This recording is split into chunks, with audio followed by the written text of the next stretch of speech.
Iran के supreme leader की शहादत खां पोइ एहतजाजी मुज़ाहिरा धरना जारी ऐं सारी आहिनि। मुख़्तलिफ़ शहर में एहतजाज कया पिया वञनि। हिन वक़्तु ऑडियो लिंक ते मौजूद आहे ठठे मां अब्दुल सत्तार कोरे जो। जी अब्दुल सत्तार, तफ़सील गाह कजो। जी, ॿियनि शहरनि जी ठटे में भी ईरान के supreme leader Ayatollah Ali Khamenei की शहादत खिलाफ़ एहतजाजी रैली क़ौमी शाहराह ते धरणो।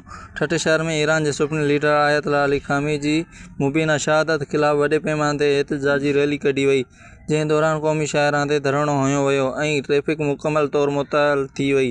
ठटे शहर के मुख़्तलिफ़ इलाइक़नि मां मुज़ाहिरीन वॾे अंग में एहतजाज में शिरकत कई, जंहिं सबबि शाहराह ते गाॾियुनि जूं क़तारूं लॻी वयूं। एहतजाज कंदड़ अमेरिका ऐं इसराइल ख़िलाफ़ ज़ोरदार नारेबाज़ी कई, आलमी बिरादरी खां फौरी नोटिस वठण जो मुतालबो कयो आहे।